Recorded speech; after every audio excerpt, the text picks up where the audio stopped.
Bonsoir amis, bienvenue à cette conférence dont le titre est « L'homme est-il un animal devenu intelligent ?»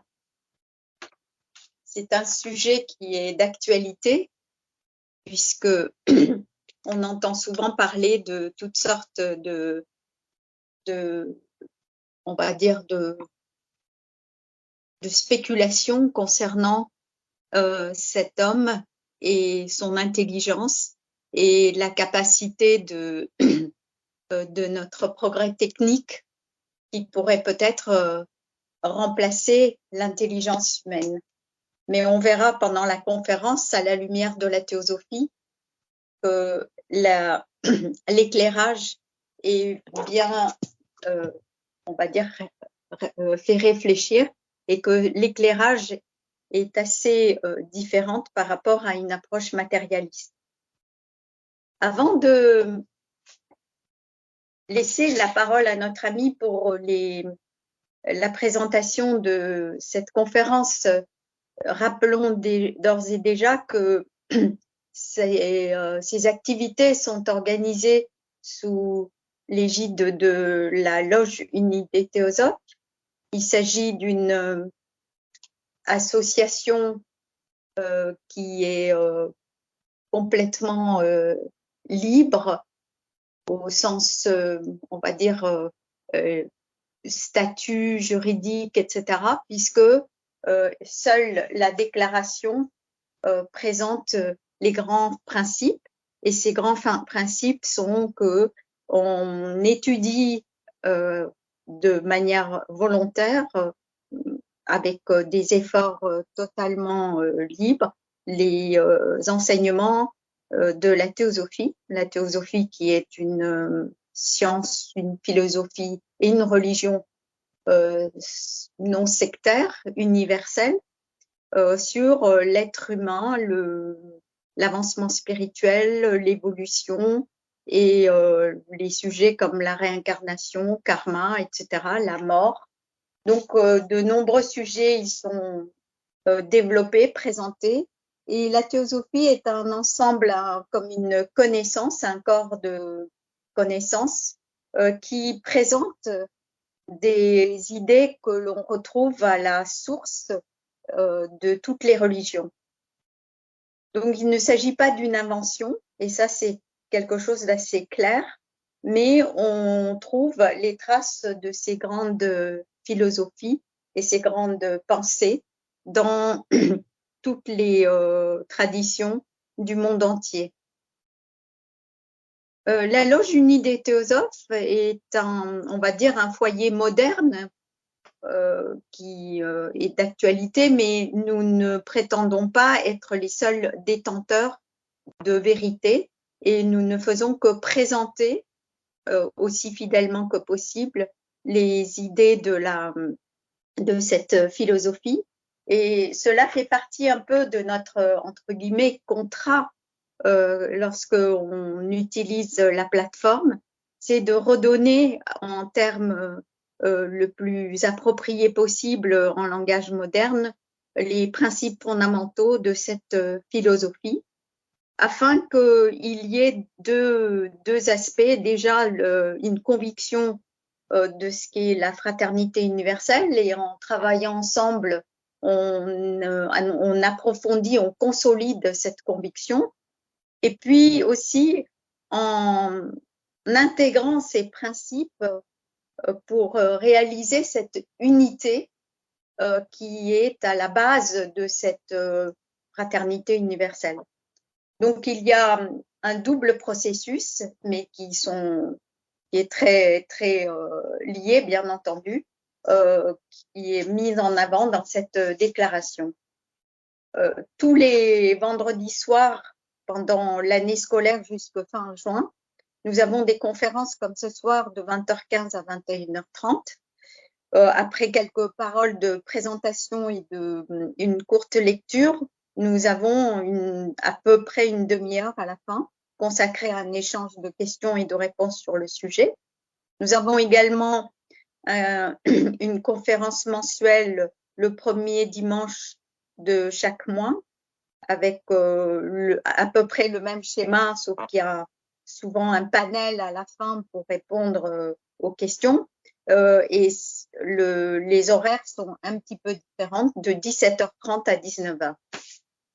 Pour ceux qui veulent approfondir l'étude ensemble de ces sujets, nous avons des réunions d'études de 19h à 20h, après une courte pause de 20h15 à 21h30. Dans la première réunion, le mercredi, nous étudions un recueil de lettres avec des conseils très pratiques qui s'appellent Les lettres qui m'ont aidé, des conseils très pratiques de William Quanjudge aux étudiants ou aux personnes qui souhaitent comprendre un petit peu la vie spirituelle et qui rencontrent peut-être quelques soucis, qui souhaiteraient des conseils, qui veulent un peu partager leur expérience. Et puis de 20h15 à 21h30, nous étudions un autre ouvrage qui présente les principes fondamentaux de cette philosophie qui s'appelle L'Océan de théosophie de William Quanjudge. Et puis, nous alternons aussi à la fin de chaque chapitre avec le chapitre correspondant dans les réponses aux questions sur l'Océan de théosophie de Robert Crosby. Voilà. Pour de plus amples on va dire renseignements, vous avez des périodiques trimestriels qui se trouvent sur le site. Pendant plusieurs trimestres, encore environ 2 trimestres au moins, nous allons garder nos réunions uniquement sur Skype et dès qu'on le pourra, on ouvrira les portes des locaux à Paris pour continuer à garder ces réunions, mais aussi en présentiel. Avant de passer la parole pour la conférence, nous allons avoir une courte lecture extraite de la page 192-193 de la Clé de la théosophie, un ouvrage écrit par Madame Blavatsky qui présente sous forme de questions et de réponses les grandes idées, les grands thèmes de cette philosophie. Alors, la lecture concerne l'aspect permanent et le caractère éphémère de l'être. La clé se trouve dans la double conscience de notre mental, ainsi que dans la double nature du principe mental.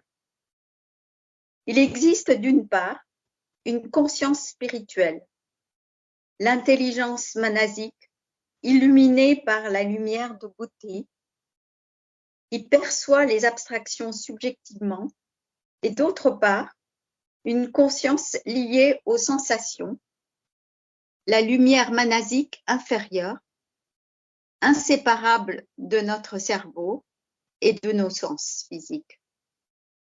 Cette conscience-là est tenue sous contrôle par le cerveau et les sens physiques. Et comme par ailleurs, elle dépend d'eux pour fonctionner, elle doit nécessairement s'éteindre et finalement disparaître complètement avec la disparition du cerveau et des sens physiques. C'est seulement la conscience spirituelle, dont la racine est dans l'éternité, qui survit et dure à jamais, et qui peut donc être considérée comme immortelle. Toute autre chose n'appartient qu'au domaine des illusions passagères. Voici maintenant la conférence. Oui, merci. Bonsoir amis. Donc ce soir, le sujet qui nous réunit est un sujet assez vaste et effectivement avec des aspects, certains aspects qui sont plus faciles à suivre, d'autres qui sont un peu plus difficiles, mais qui sont essentiels pour comprendre ce qu'est véritablement un être humain dans son essence, dans sa profondeur, et puis aussi pour comprendre mieux, pour avoir une vision beaucoup plus objective de ce qu'est l'évolution. Donc on va avoir l'occasion de parler ensemble. On va revenir sur le passage qui a été lu de la théosophie, qui est un peu difficile, mais on va apporter un certain nombre d'éclairages dans ce sens. D'abord, on va s'interroger sur la relation entre l'homme et l'animal. Si on le prend aujourd'hui, on va parler de l'intelligence. Qu'est-ce que c'est que l'intelligence?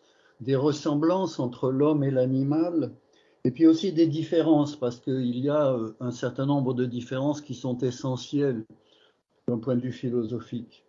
On va parler ensuite de l'évolution, c'est-à-dire du processus évolutif selon la théosophie, parce que les choses doivent être placées dans le cadre de ce processus évolutif. On évoquera la notion de monade et différents stades d'évolution, ce qu'on appelle l'échelle de l'être. On va parler aussi ensuite on passera à la notion de l'évolution selon la science. Donc on va résumer un peu, parce que là c'est un sujet qui est infini, qui est très vaste, et il y a eu beaucoup de, on va dire, d'évolution depuis la fin du XVIIIe siècle. Et on va voir un peu comment aujourd'hui, quelles sont les affirmations qui sont avancées, qui sont plus ou moins retenues par l'ensemble de la communauté scientifique sur l'évolution selon cette science. Et puis, donc, quels sont les facteurs évolutifs, etc. On va ensuite faire une analyse critique suivant la théosophie de cette approche scientifique. On va faire un peu la comparaison et soulever un certain nombre de points de différence qui sont importants du point de vue de la philosophie et de la théosophie. Ensuite, on va aborder un sujet qui n'est pas forcément très facile, qui est assez métaphysique, mais qui concerne l'histoire de l'incarnation de la hiérarchie humaine, en fait. On va voir ce que ça recouvre et qui va permettre de comprendre que l'homme pensant est un être sur la Terre qui existe là depuis des millions d'années, et effectivement comprendre qu'est-ce que ça veut dire aujourd'hui quand on pense à un être humain. Et on va revenir un peu sur ces passages de la clé qui ont été évoqués, et d'autres points aussi pour comprendre vraiment ce que nous sommes en profondeur. On va éclairer un peu la lutte intérieure qu'il y a entre ces deux pôles de l'homme, le pôle divin et son pôle animal. Évidemment, on comprend bien qu'il y a ces deux aspects et qui sont d'une certaine manière en conflit. On va développer aussi ce qu'est vraiment l'homme avec ses attributs, et puis ce qui se passe, pourquoi il y a ce processus concernant l'homme, et ce que représente donc finalement l'incarnation. Et puis bon, en conclusion, on terminera sur le rôle de l'homme dans ce processus de l'évolution. Donc bon, c'est un sujet vaste, ambitieux, donc on va essayer d'être à la fois précis, concis, mais vous pourrez donc, dans le temps qui restera à la fin, poser évidemment toutes les questions que vous souhaitez pour clarifier ou revenir sur certains points. Alors, l'homme et l'animal aujourd'hui, quand on considère un homme et un animal, quels sont les points de ressemblance? Et puis, on va parler de l'intelligence. Alors, les points de ressemblance, évidemment, c'est que il y a des points communs, c'est-à-dire que dans l'animal, on peut dire que l'animal fonctionne. Alors, quand on dit l'animal, effectivement, pour la théosophie, c'est beaucoup plus large, et ça implique aussi effectivement d'autres formes de vie qui sont effectivement moins élaborées, mais qui sont sur la trace, on va dire, en termes de processus évolutif de l'animal. L'animal aujourd'hui, c'est un être qui est conscient, mais pas ce qu'on appelle pour la théosophie la conscience réfléchie, c'est-à-dire il est conscient de son environnement à travers ses sens, il a une forme d'intelligence inférieure, et on va s'expliquer un peu sur ce que veut dire le mot intelligence. Il y a donc pour la théosophie, on résume ça sous forme de principe, il y a un aspect de désir en fait, ou d'instinct, qui est très important. Il y a un aspect de vitalité qui lui donne effectivement le pouvoir de se mouvoir, de dormir, le pouvoir de manger, etc., et puis de procréer. il y a une forme astrale qui est, évidemment, qui donne le soutien pour le cadre dans lequel, on peut dire, la matière physique va s'assembler pour donner la forme que l'on observe physique de l'animal. Alors, ce qui est très important à souligner, c'est que pour la théosophie, et ça c'est un postulat, mais il faut considérer que tout est conscient, il y a de la conscience partout, même dans les atomes, dans les cellules, dans les organes, par exemple à l'intérieur du corps de l'homme, il y a effectivement de la conscience, et que qui dit conscience veut dire aussi effectivement qu'il y a une forme d'expérience qui est faite et qu'il y a une forme de mémoire. Alors, si on parle donc la conscience au niveau de l'animal, elle n'a pas cette caractéristique de conscience réfléchie, c'est-à-dire une conscience miroir. Et on va revenir évidemment sur ces aspects-là. Mais l'intelligence, en fait, qu'est-ce que c'est l'intelligence résumée en termes simples, hein, parce que bon, on pourrait évidemment trouver beaucoup de façons de la définir, mais l'intelligence, c'est d'une certaine manière la capacité à acquérir de la connaissance et des aptitudes. Alors, bien sûr, on peut dire c'est partagé, on va voir, d'une certaine manière avec des animaux. Quand on pense par exemple à ces oiseaux en Afrique qui mettent, quand ils veulent ouvrir des noix et qui mettent les noix, qui placent les noix sur le chemin des voitures et qu'effectivement les voitures écrasent les noix et font le travail pour eux de briser ces noix pour qu'ils puissent effectivement manger ce qu'il y a à l'intérieur, on voit bien qu'il y a une forme d'intelligence qui est là. Il y a une expérience, effectivement, il y a... Voilà, mais la théosophie dit, attention, ne faisons pas la confusion, ce n'est pas une intelligence consciente. Alors, ce n'est pas nous qui pouvons l'affirmer comme ça, mais c'est ce que les maîtres de sagesse qui ont évidemment, qui sont derrière les enseignements théosophiques, qui ont un aspect, on peut dire, qui peuvent aller voir ce qui se passe dans le mental d'une fourmi ou d'une pie ou d'un oiseau, effectivement, affirment que cette expérience de conscience n'est pas une conscience réfléchie, c'est-à-dire elle ne se pose pas en situation, elle n'a pas le sens du passé, de l'avenir, mais elle vit dans l'instant présent, tout en ayant des mémoires qui, elles, se rattachent évidemment à ces expériences passées. Alors, on peut dire que d'une certaine manière, dans les ressemblances entre l'homme et l'animal, on peut dire qu'il y a tout ce qu'on vient d'énumérer qui est partagé entre l'homme et l'animal, c'est-à-dire il y a bien évidemment un aspect de désir et de passion dans l'homme, on espère que personne ne dira le contraire, qu'il y a un aspect de vitalité, il y a une forme astrale qui va permettre de définir... Alors on ne va pas rentrer évidemment dans tous les aspects évolutifs d'où ça vient, mais on va dire quelques mots quand même. Il y a un aspect de corps physique, et on peut dire d'une certaine manière que l'homme est un animal humain. Alors il va falloir définir en quoi effectivement la conscience de l'homme est différente de celle de l'animal, et ça on va avoir beaucoup de choses à dire à ce sujet d'après la lumière de la théosophie, mais l'homme est évidemment un être conscient qui utilise un corps animal. Mais ce n'est pas n'importe quel corps animal, c'est un corps animal humain. Alors les différences, évidemment, on vient d'en parler un peu, les différences sont très très importantes parce que dans la pratique, qu'est-ce qui se passe? L'animal, il suit ses instincts, c'est-à-dire il n'a pas qu'un instinct, l'instinct de se nourrir, l'instinct de protection, l'instinct de reproduction, il a aussi, donc on l'a dit, il organise effectivement sa vie, il va s'occuper effectivement instinctivement de sa descendance, il va avoir tendance à se reproduire, etc. Mais c'est parce qu'il suit ses instincts. Alors que l'homme, évidemment, lui, a ce qu'on appelle la conscience réfléchie ou la conscience miroir, ou on dit aussi la conscience de soi. Mais bon, c'est un terme qui est un peu ambigu, donc on préfère utiliser le mot de la conscience réfléchie. Et ce qui accompagne cette conscience réfléchie, Et ça, c'est très important à noter dès le départ parce que c'est une différence majeure. C'est un ensemble de différences majeures. C'est en fait, il a le sens d'une individualité permanente. C'est-à-dire que l'homme sait qu'il est lui-même.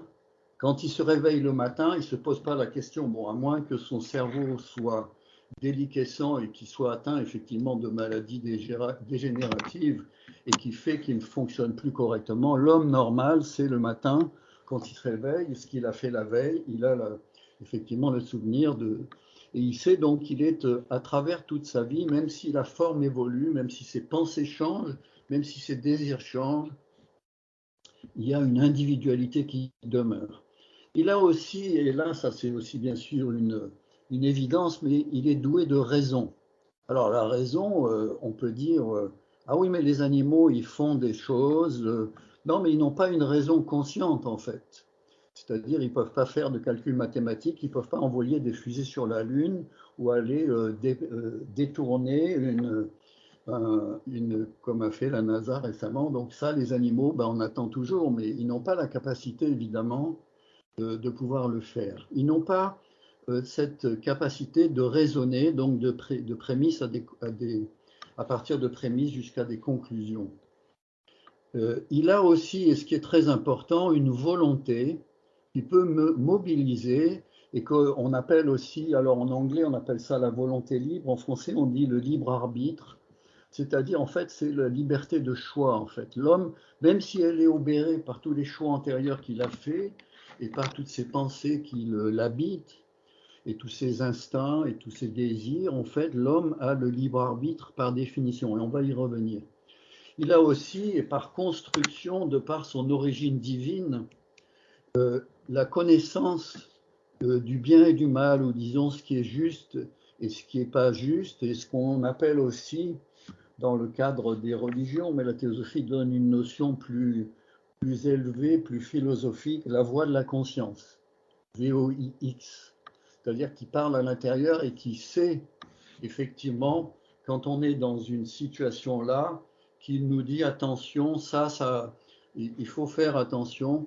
Elle va nous prévenir en fait, plus que nous dire ce qu'il faut faire.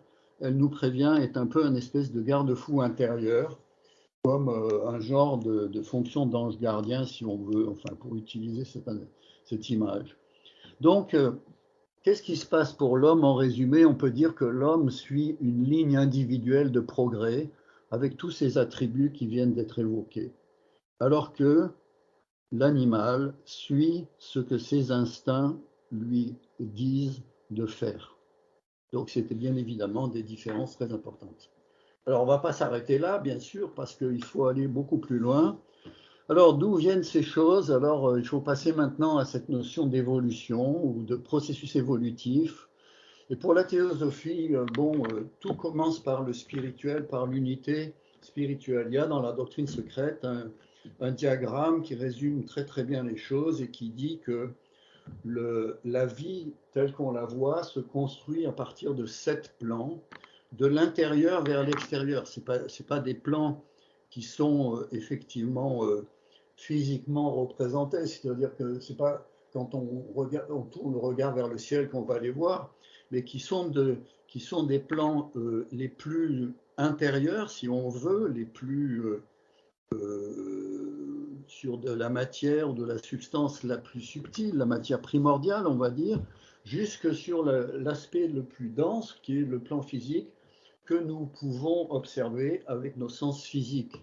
Sachant qu'il y a toute une gradation, et qu'on parle donc de ces plans, il y a des plans intérieurs, les animaux ont des accès avec leurs sens intérieurs, qui leur permettent d'avoir des informations sur certaines choses. Voilà. Mais ce processus évolutif, c'est un processus d'émanation, d'une part, c'est-à-dire que tout part de l'unité, et donc le symbole qui représente le plus ce point de départ, c'est un point au milieu d'un cercle. Alors Madame Blavatsky dit ce point représente ce qu'on appelait avec la philosophie de Platon le logos, c'est-à-dire le verbe, la parole en fait, ce qui va permettre d'exprimer ce qui est latent. Et effectivement, donc quand un univers apparaît, et parce que les univers se succèdent, sont des espèces de pulsations. Il y a effectivement un cycle d'expression à partir de ce point qui va donner la construction de 7 plans différenciés. Alors différenciés voulant dire qu'il y a des différences avec des plans de plus en plus denses et de plus en plus spécialisés. Alors, derrière, donc, ce qu'il faut comprendre, c'est d'abord, il y a cette notion de cycle, c'est-à-dire que pour la théosophie, tout n'a pas commencé à un moment donné, comme on l'a cru pendant longtemps en interprétant les écrits, par exemple, de la Genèse à la lettre, en pensant que les choses commençaient à un moment. Alors, on a la théorie du Big Bang qui dit oui, tout a commencé à un moment donné. Pour la théosophie, en fait, c'est pas une théorie qui est exacte parce que on pourrait dire c'est plutôt une alternance de Big Bang et de Big Crunch, c'est-à-dire de disparition et de réapparition.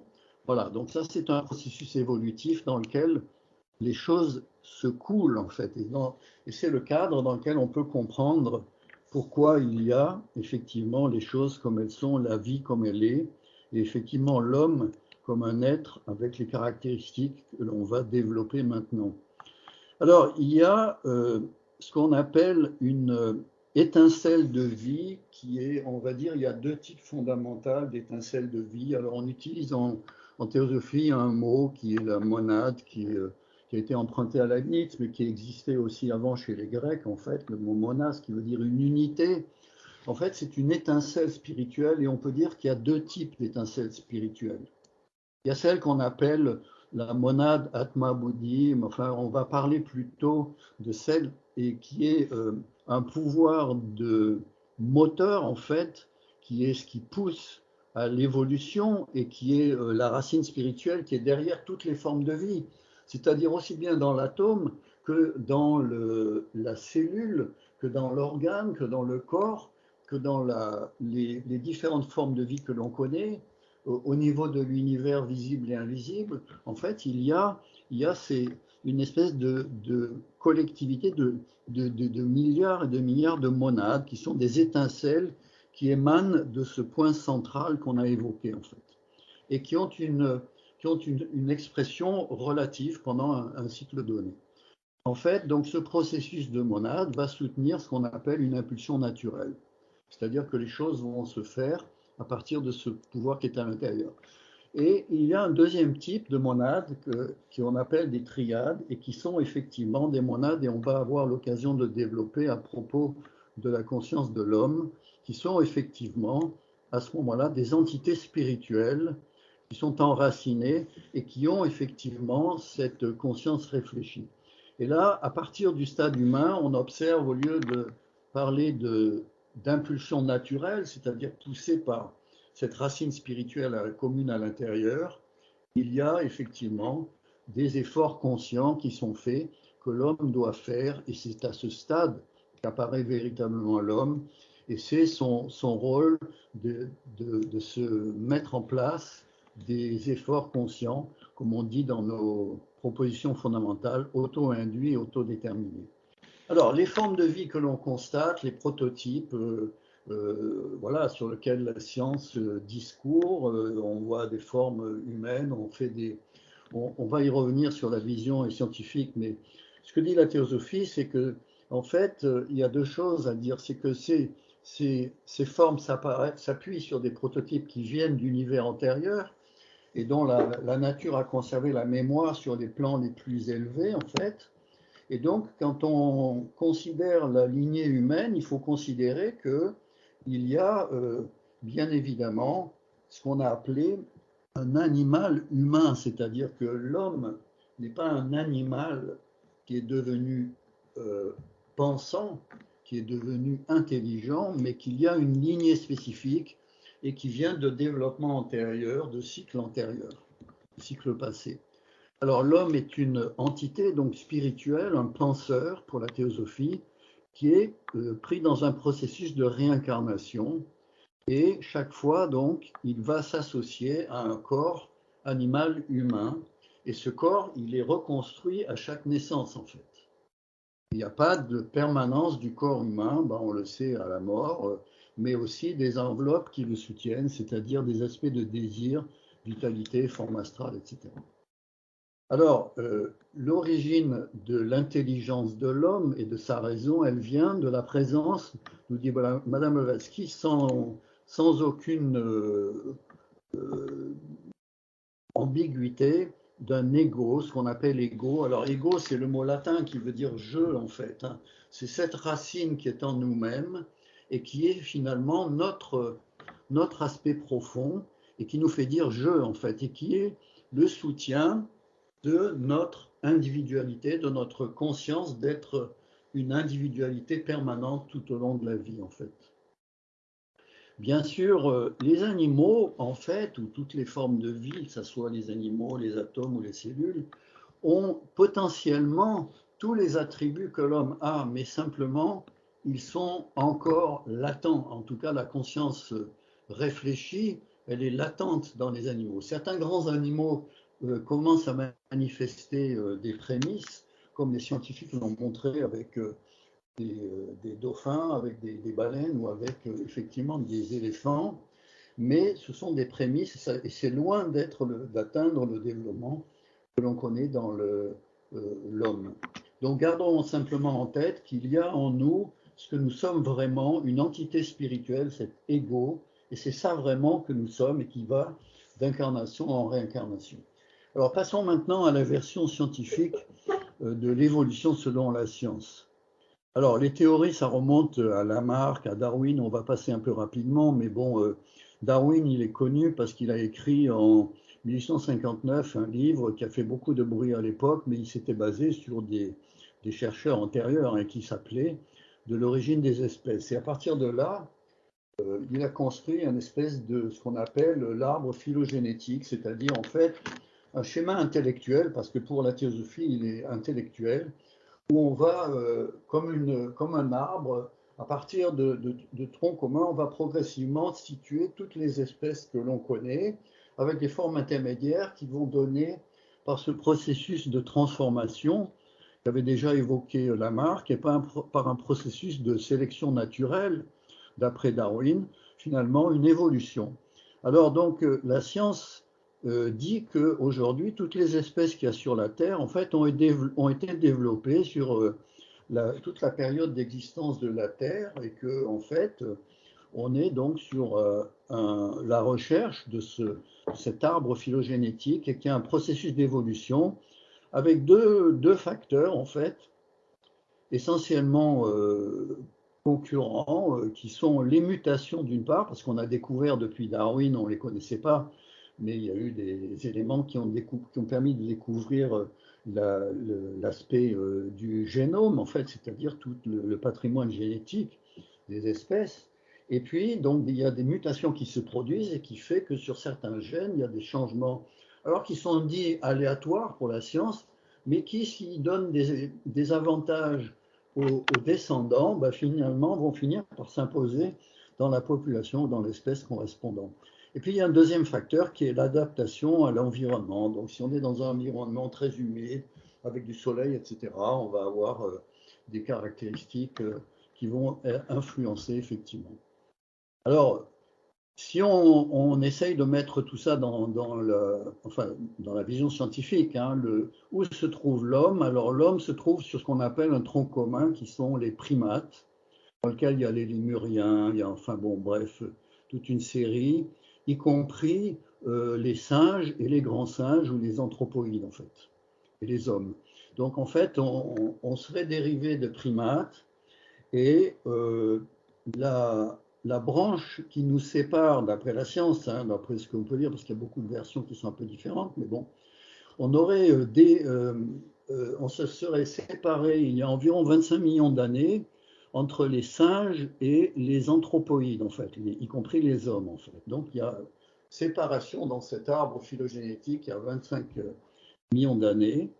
Et puis, il y a un ancêtre commun, et ça, c'est intéressant. On ne dit plus que l'homme, comme on disait à l'époque de Darwin, que l'homme descend du singe, mais on dit qu'il y a un ancêtre commun entre l'homme et les anthropoïdes. Alors, anthropoïdes, en fait, la science a dit, avec la génomique, en fait, qu'il y avait en gros 98,5% de gènes communs entre les anthropoïdes et les hommes. Alors, les anthropoïdes, on sait, c'est effectivement les chimpanzés, enfin les grands, les singes en fait, les grands singes en fait, et les bonobos, etc. en fait. Hein. Et ce ne sont pas les petits singes comme les lémuriens ou les Galapagos, etc. Alors, il y a eu un ancêtre commun il y a 8 à 6 millions d'années. Et puis, il y a eu ensuite développement de ce qu'on appelle des hominidés, en fait, qui se sont développés progressivement avec des espèces qui, certaines finalement, sont devenues caduques, ont disparu. La science, en fait, ne sait pas aujourd'hui pourquoi les espèces vraiment se développent et disparaissent.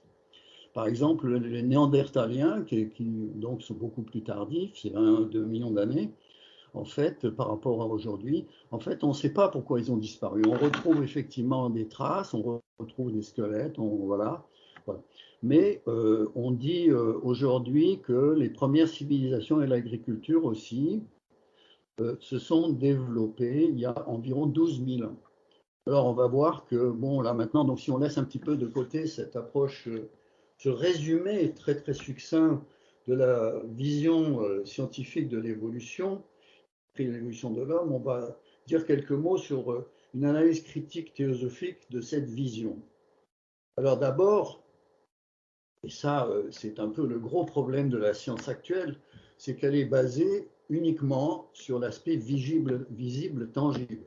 C'est-à-dire qu'on est obligé de faire l'inventaire de squelettes, en fait, et donc pendant des années et des années, la soi-disant, disons, origine, le point de départ de l'humanité, de l'homo, de différentes formes, c'était, ça se baladait de l'Asie, l'Afrique, d'autres continents, jusqu'à ce que finalement, on arrive à ce squelette de Lucie, en fait, et qu'on dise, oui, ben voilà, l'humanité a commencé il y a environ 3 millions d'années. Dans cette vallée du Rift, on a retrouvé des squelettes, etc. En fait, le problème, il est là, c'est que pour la théosophie, on s'appuie sur des aspects tangibles de la matière et sur des squelettes. Et on n'a pas d'explication crédible sur l'apparition de la vie avec sa complexité, sur l'intelligence, la conscience réfléchie.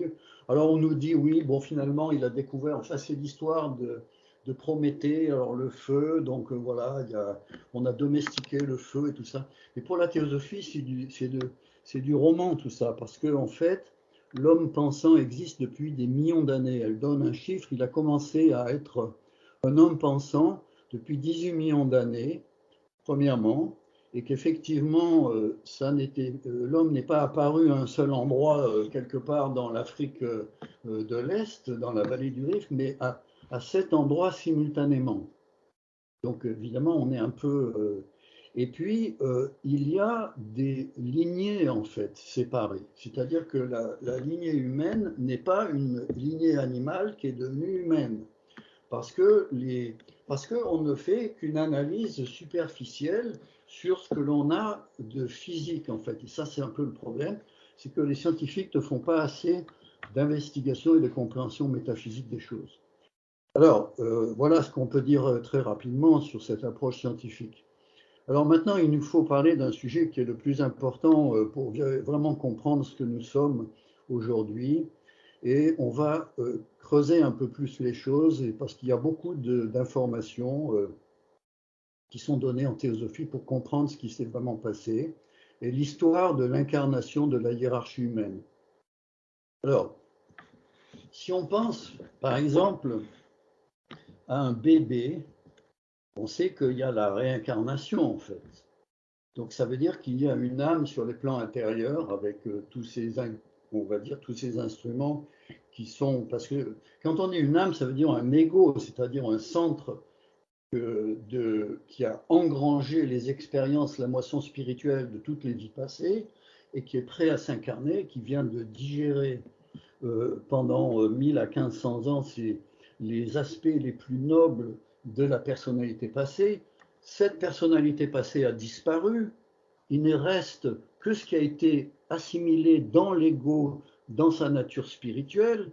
La personnalité elle-même a disparu. Il y a des restes qu'on appelle le Kamaloka, le Kamarupa, etc., mais qui finissent par disparaître. Donc, quand on pense à un enfant qui s'incarne, c'est une âme ancienne, un ego qui va reprendre un nouveau corps. Alors, donc là, il faut voir que ce dont on parle là, c'est l'association, en fait, d'un aspect intérieur, d'une entité intérieure sur les plans intérieurs, qu'on appelle l'homme intérieur pour la théosophie, et qui est l'homme réel qui va s'associer à un aspect psycho-astral physique. Et ça, c'est effectivement ce qu'on appelle le processus d'incarnation.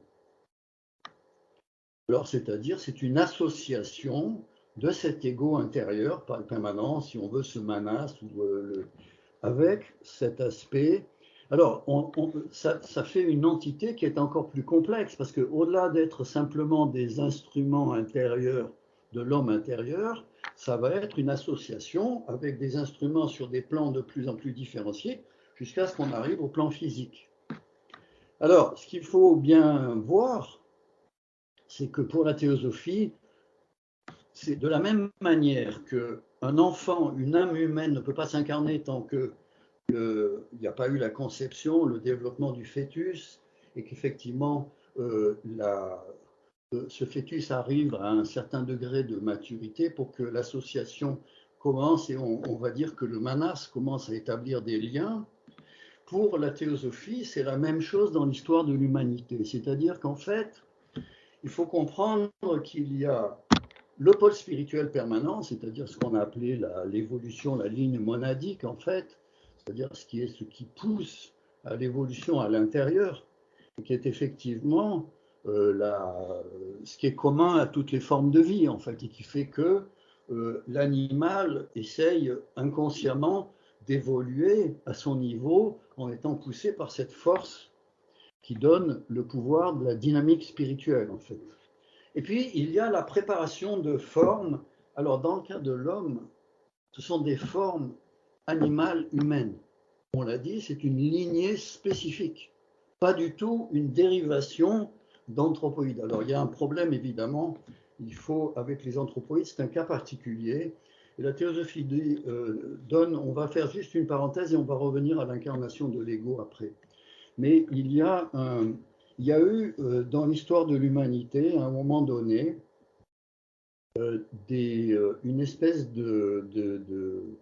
on va dire le terme, mais effectivement un croisement qui a eu lieu au départ qui était possible entre justement des anthropoïdes, des formes, disons, attachées à des grands singes, et puis des hommes qui étaient les formes animales humaines dont on vient de parler, qui étaient en cours de développement. Et ça a donné naissance à on va dire, des hybrides en fait. Ces hybrides ne sont pas destinés à vivre éternellement, mais sont des formes transitoires. Et il se trouve que les anthropoïdes représentent le deuxième croisement, parce que dans la période qu'on appelle l'Atlantide, cette phase de développement de l'humanité, après un certain nombre de millions d'années, certains êtres humains ont fait des accouplements avec des femelles d'anthropoïdes de la première génération pour donner effectivement une deuxième génération d'anthropoïdes, et il semblerait que ce soit ce qui effectivement soit cet aspect commun, cet ancêtre commun qu'on fait remonter à 6 ou 8 millions d'années en fait.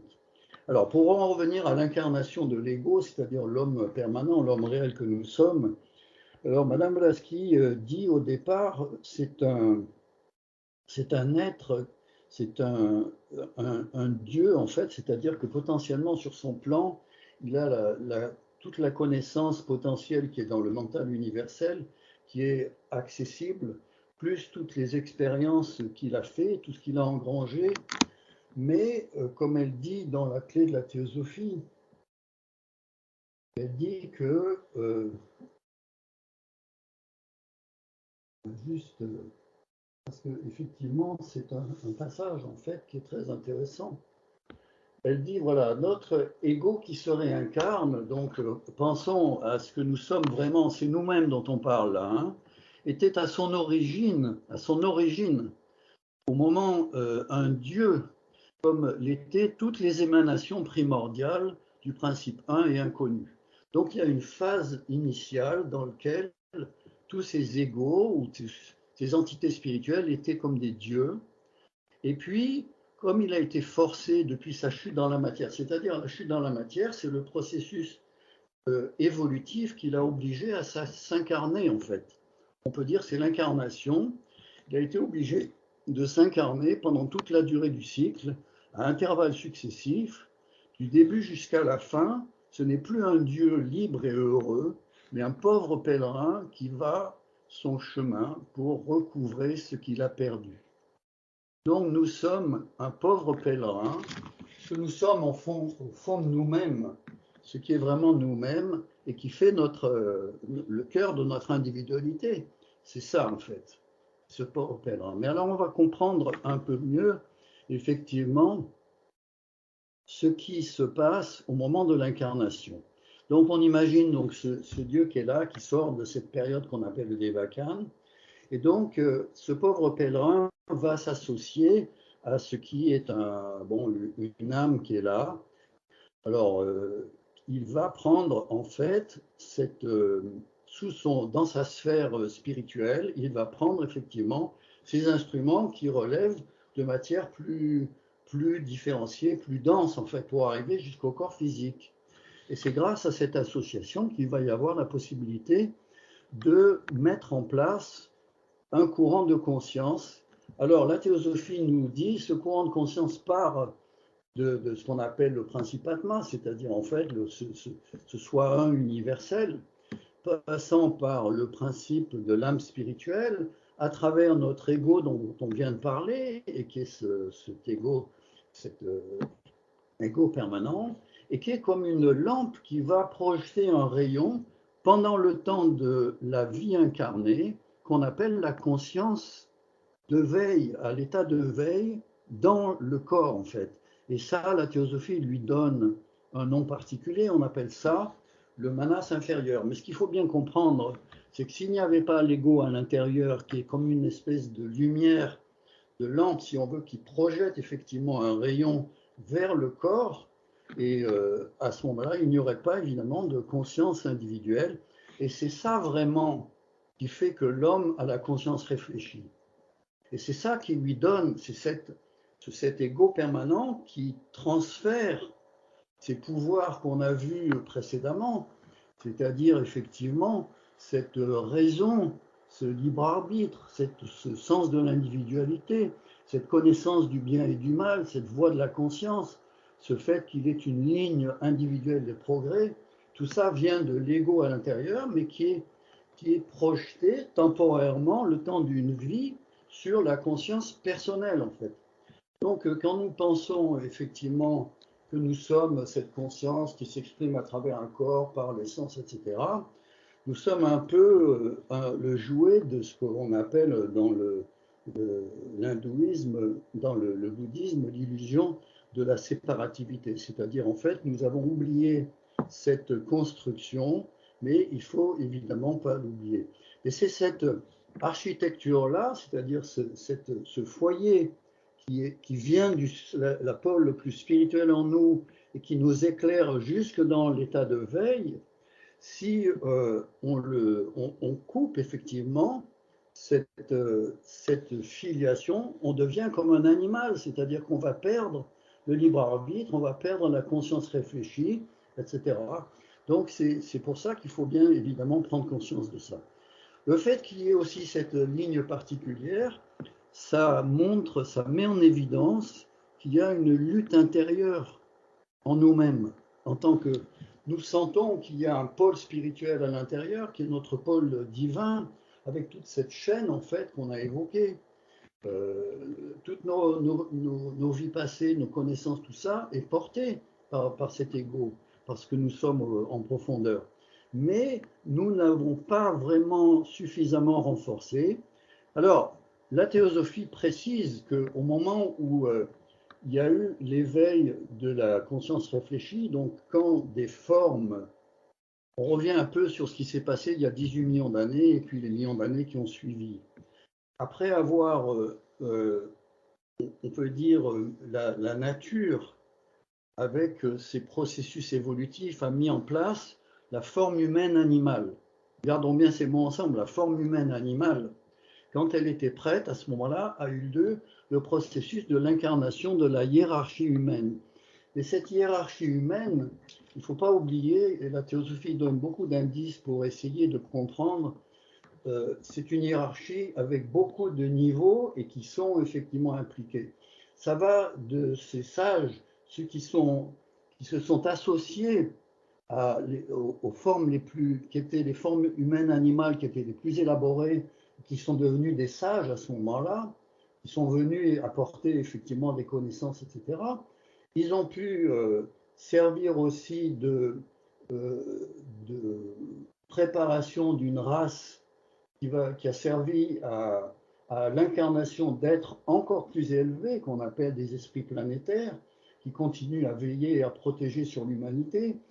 Il y a eu aussi des entités qui étaient conscientes dans le cycle antérieur, c'est-à-dire quand l'humanité était en action sur la Lune.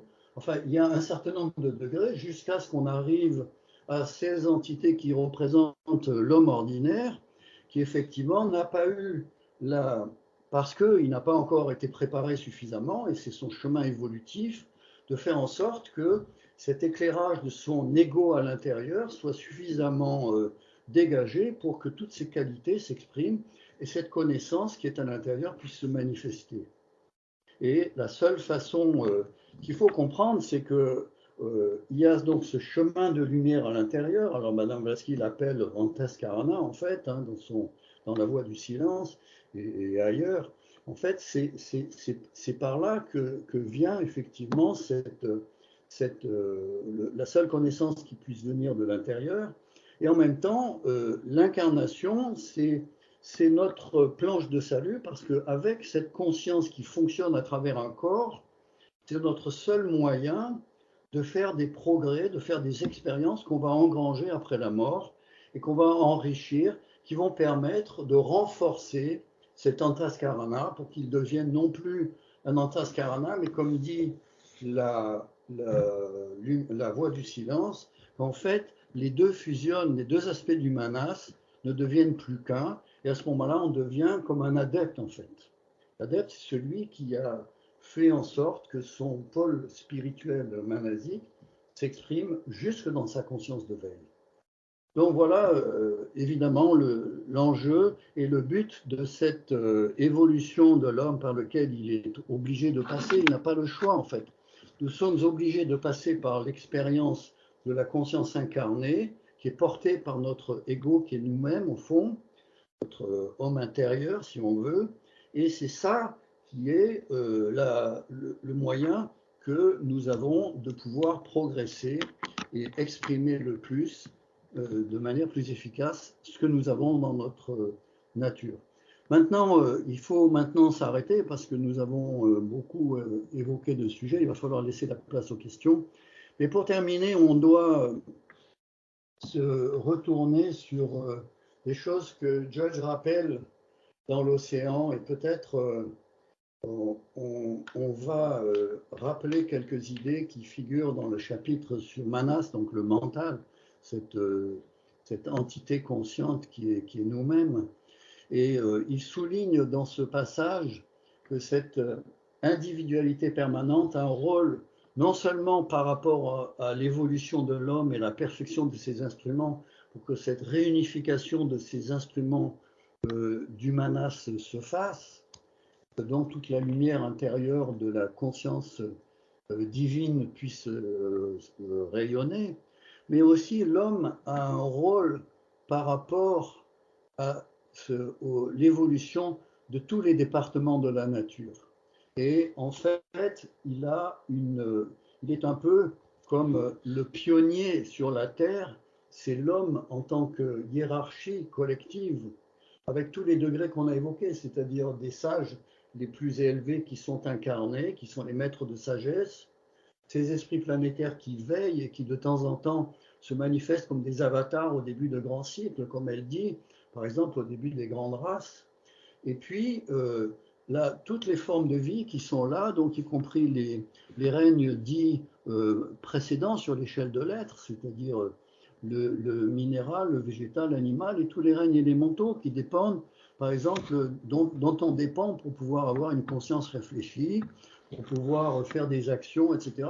On utilise ça comme M. Jourdain fait de la prose sans s'en rendre compte, mais effectivement, derrière tout ça, il y a l'utilisation, la subjugation et le contrôle de ces forces élémentales qui sont quelque part à notre service. Donc nous avons une mission en tant que pionniers de l'évolution sur la Terre. Effectivement, nous sommes un moteur conscient de cette élévation pour élever toutes les formes de matière jusqu'au moindre plus petit atome. Voilà, on va laisser la place maintenant aux questions.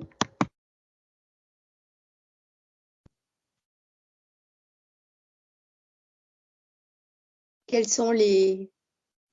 Oui, j'aurais une question là. Oui. En théosophie, on dit qu'il y a une évolution qui se fait minérale, végétale, animale et humaine. Alors quand on arrive au niveau animal, on dit que l'animal a la graine potentielle de devenir humain. Et il a été dit pendant la conférence que quand on parle de animal, c'est animal humain. Alors, est-ce que c'est quand l'animal a évolué et qu'il arrive à la conscience réfléchie, c'est là qu'il devient animal humain? Est-ce que c'est clair? Oui. Alors, oui, on va laisser, donc après, on va demander si la personne qui a fait la conférence veut ajouter ou apporter un complément. Mais on va déjà dire que là, donc il a été résumé en fait des pages d'enseignement donc en quelques idées, en quelques minutes. Donc cette évolution en fait, elle a été préparée, en tout cas l'animal humain a été préparé, a fait l'objet d'une longue évolution dans le passé sur des chaînes. On dit qu'on n'est pas obligé de le croire, mais que c'est sur d'autres, bon, la chaîne planétaire, qui était la chaîne lunaire, etc. Mais l'idée à retenir, c'est que cette préparation a nécessité une grande évolution à travers des expériences, des formes, etc. Donc, quand on parle du fait que l'évolution passe par différents stades donc on a parlé du minéral et d'autres règnes, le végétal, l'animal, etc. Puis après humain, on comprend bien que ça décrit, ou dans cette phrase décrit un processus très très long. Donc l'animal qui va être prêt à recevoir et à s'associer à l'ego, cette forme nécessite une préparation et on va dire, une certaine sophistication de manière à, et on le sent au niveau de certains animaux, il y a une certaine proximité et presque une intelligence. On a parlé de ces animaux qui sont presque, pas tout à fait, mais qui sont presque conscients, avec une certaine compréhension avec l'homme. Mais on a montré aussi qu'il y a un certain fossé pour devenir humain, même si tous les humains, et il faut le préciser quand même, et c'était dit probablement dans la conférence, c'est que certains humains ne se comportent pas comme des humains qui sont dignes de ce nom. On le sait, donc ça ne justifie pas cela. Mais disons simplement que pour que ces hiérarchies spirituelles qui apportent cette intelligence supérieure en tant que manas pensant avec cet aspect de raisonnement, non seulement de raisonnement, mais de cette intelligence qui normalement donne le pouvoir du discernement, donc avec un pouvoir moral, éthique, etc.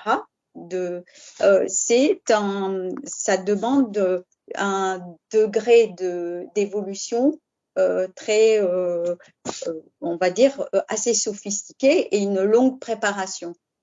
Donc, ça n'empêche que les animaux qui aujourd'hui sont dans le règne animal vont dans des cycles ultérieurs être prêts, et c'est le but de toute cette évolution et de ce qui a été dit en conclusion, c'est que l'homme doit contribuer justement à aider à ce que les animaux puissent aussi évoluer, puis tout le reste, tous les règnes, vers on va dire, une montée de cette intelligence, mais dans le sens de l'évolution, sans bagarre et sans destruction et en transformant cet aspect, on va dire, égoïste en la rendant beaucoup plus universelle.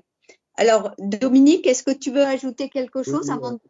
En fait, il faut éviter une confusion entre deux choses. Il y a deux choses à dire. Il y a d'abord le fait que par rapport à l'évolution et les règnes, les différents règnes, c'est un peu comme dans une école où il y a des classes en fait. Et les monades qui se sont associées à des formes animales ne peuvent plus passer depuis le milieu disons, de la vie sur la Terre dans cette ronde, ne peuvent plus passer dans le règne humain.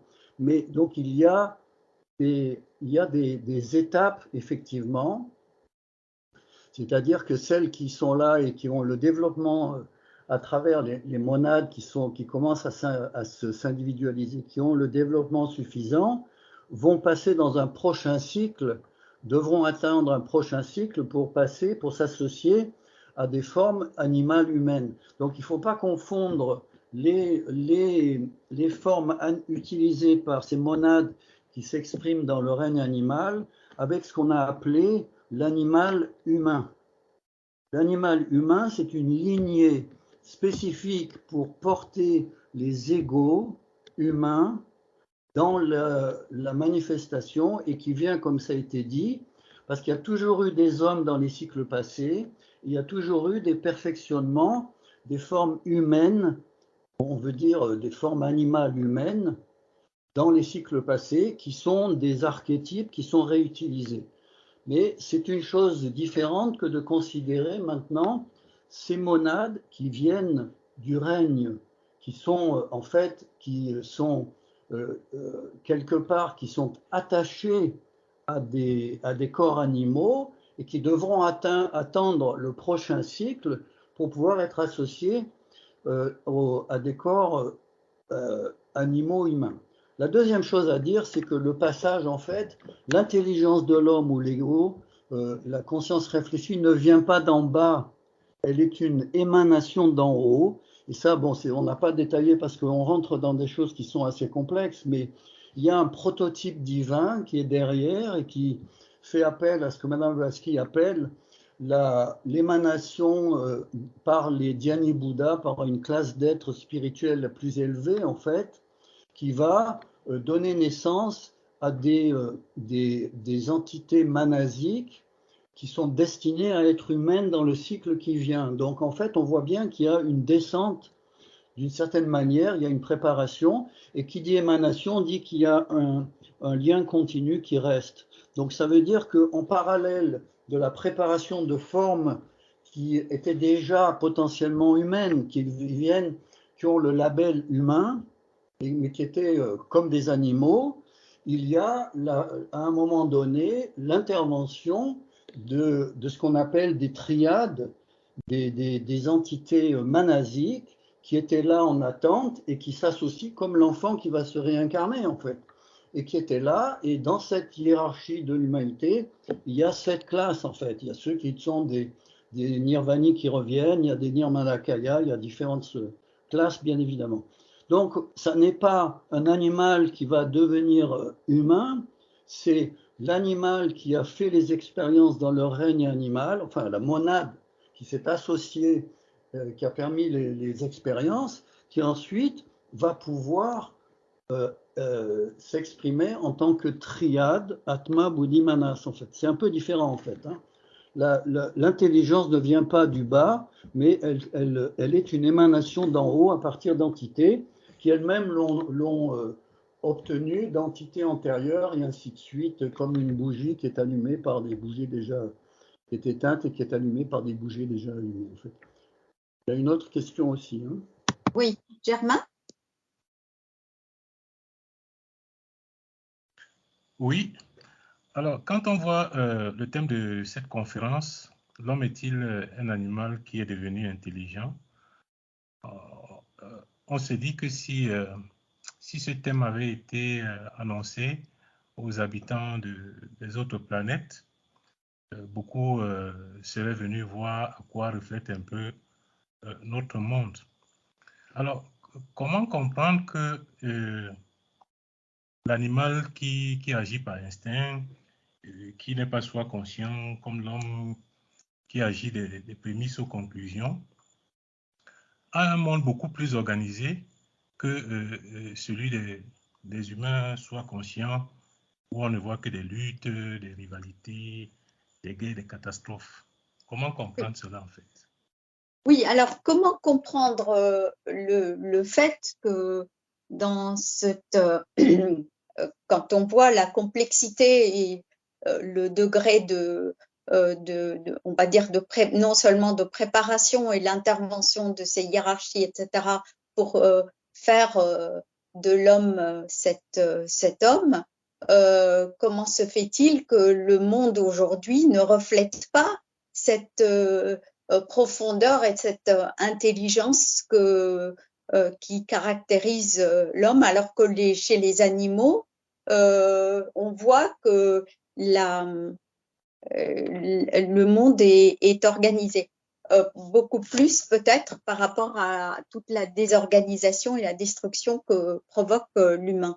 Alors, on va pas évoquer ou traiter tous les cas, mais on va dire déjà que dans une période où nous vivons, et ce n'est pas une explication pour satisfaire notre intellect, mais juste un constat, c'est que nous vivons une période d'obscuration comme dans certains cycles. On dit que toute cette évolution passe aussi par des périodes cycliques et qu'il y a des périodes où l'être humain était peut-être comme à l'image un peu de l'enfance avec une certaine innocence, plus conscient de cet aspect de l'unité et peut-être plus protégé et guidé par des hiérarchies de manière à vivre cette vie cette période que on vit on qualifie d'âge d'or ou etc.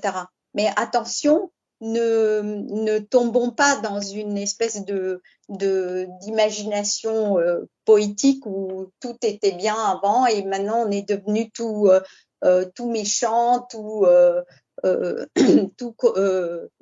on va dire cruel, etc.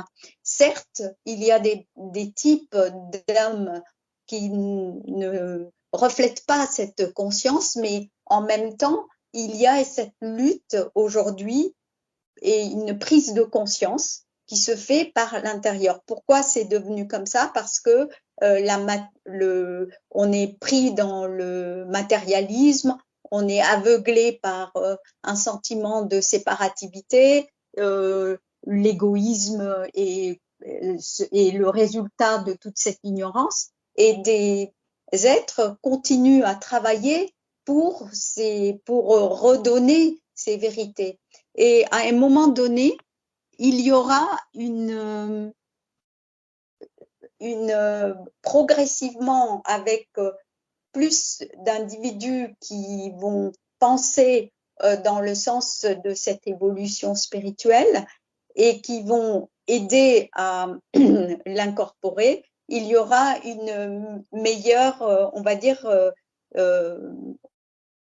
non pas un basculement comme ça miraculeux, mais une évolution ou une progression dans le sens de cette perfectibilité qui est inhérente de ce progrès, parce que la perfectibilité est inhérente. Donc, c'est vrai que ce n'est pas une réponse complètement satisfaisante, mais c'est une explication que donne la théosophie et toutes les, on va dire, les vraies traditions spirituelles dignes de ce nom aident à enlever cette ignorance qui est l'identification avec le corps ou ces aspects matériels. Oui, moi je rajouterais qu'on est dans une période, on appelle ça effectivement le Kali Yuga, mais on dit aussi que c'est la période de précipitation et que l'humanité a plusieurs millions d'années derrière elle, c'est-à-dire plusieurs millions d'années où elle a semé des causes collectivement et que effectivement ces causes l'ont progressivement enfoncé dans ce qui vient d'être dit. Donc il n'y a pas de baguette magique. La solution, c'est l'homme qui doit la détenir, qui se prend en main et qui doit effectivement combler le fossé et rechercher cette dimension spirituelle en lui, en fait. Je vais lire, il y a une question qui est dans le chat. Quelle différence y a-t-il entre une entité manasique et une monade? Alors, et subsidiairement, qu'est-ce qui précède l'une ou l'autre, en fait? Je vais peut-être répondre rapidement à ça pour qu'il y ait d'autres questions. Vas-y. Oui, en fait, on l'a dit, mais une monade, en fait, c'est une étincelle de spiritualité, de divin, qui est un pouvoir qui pousse à l'évolution et qui est présent partout. Il n'a pas de couleur ni de forme. Une entité manasique, c'est quelque chose qui est une entité, c'est-à-dire qui est structurée et qui s'associe à de la substance à différents niveaux, qui lui permet effectivement d'engranger, alors on appelle ça sutrakma par exemple dans la tradition hindoue, en fait qui permet d'engranger de l'expérience et qui va servir de base pour exprimer effectivement. Alors qu'est-ce qui précède? On l'a dit, hein, dans l'échelle de l'évolution, il y a toujours eu, d'abord, c'est la monade, c'est ce qui est commun à tout. Et quand on parle de l'homme, on parle de triade, Atma, Buddhi, Mana, c'est-à-dire la monade auquel on a rajouté par ce processus d'émanation une dimension qui est cette conscience réfléchie qui progressivement s'est enrichie. Donc effectivement, les hiérarchies supérieures, ce sont ces entités qui viennent d'évolutions antérieures, qui effectivement ont atteint des degrés, comme on appelle ça les archanges ou les esprits planétaires, etc.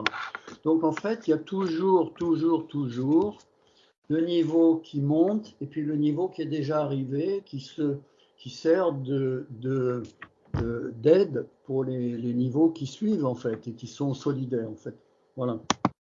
Peut-être une conséquence de cette idée, c'est que la monade, on peut appeler ça une étincelle, mais comme on a bien montré pendant la conférence, il y a quand même un lien, donc ça serait comme un rayon. Et quand on dit un rayon, l'analogie qui est prise et c'est une analogie qui s'applique à différents rayons, à différents niveaux, montre que quand il y a un rayon qui est intensifié, il ne s'agit pas de deux rayons, mais d'un rayon qui est plus forte, qui est intensifié. Quand il y a un deuxième rayon qui vient se renforcer le premier rayon. D'où la conséquence. Pourquoi on a ajouté cela? C'est que dans la conséquence, les sujets de méditation ou de compréhension de sa nature intérieure, il faut voir que l'idée du je suis cela ou tu es cela ou nous sommes cela, enfin cette idée du soi de toutes les créatures, en fait, reflète cette unité de cela, le home ou ce qu'on veut, dans le cœur et constitue l'essence de ce qui est dans le cœur de tous non seulement les êtres humains, mais qui soutient toute l'évolution. Et c'est une conséquence qui est non négligeable et qui montre que on a cette approche impersonnelle du divin, qui n'est pas comme une discussion ou un dialogue, une communication avec une entité supérieure qui doit nous sauver. Est-ce que on arrête parce qu'il nous semble qu'il est l'heure? Une autre question, s'il vous plaît. Oui, alors on va essayer de répondre rapidement. Vas-y. Oui, en dehors de la conscience miroir et de l'intelligence dont il a été question dans la conférence, y aurait-il un autre élément qui distinguerait l'instinct animal et l'instinct humain? Oui, alors la question porte sur l'instinct. Est-ce qu'il y a il y aurait une distinction entre l'instinct animal et l'instinct humain? Effectivement, cette question va être traitée dans une conférence sur l'instinct et l'intuition, mais on va quand même répondre rapidement, mais pour donner quelques pistes de réflexion. C'est que l'instinct, quelque part, chez les animaux, cet instinct, elle est restée presque plus pure, on va dire, parce que l'humain, en fait, a quelque part obscurci son instinct par un raisonnement, par l'ignorance, par cette intelligence et la convoitise, ou même par un certain type de raisonnement. Et il a un comportement qui est moins instinctif, alors que moins instinctif que l'animal qui, lui, a gardé cette capacité d'utiliser une intelligence non raisonnée quelque part, mais ou raisonnée juste à un niveau très rapide, et il a ce qu'on appelle dans certains chez certains vétérinaires, on appelle ça le sixième sens des animaux. Et quand on voit cette capacité de, par exemple, quand il y a un tsunami, les animaux ont eu quelque part une certaine prémonition, alors que l'humain ne l'avait pas, avec un comportement qui était adapté de s'écarter, ou quand ils sentent qu'ils voient arriver le maître qui arrive à proximité alors qu'il n'est pas visible du tout, mais c'est qu'il arrive dans le village ou dans la ville parce qu'il s'était absenté pour un voyage. Donc on voit que les animaux, il y a maints exemples de ce genre, gardent cette capacité parce que son mental n'est pas aussi encombré que celui de l'homme. Mais on aura l'occasion de revenir sur ces sujets dans d'autres conférences.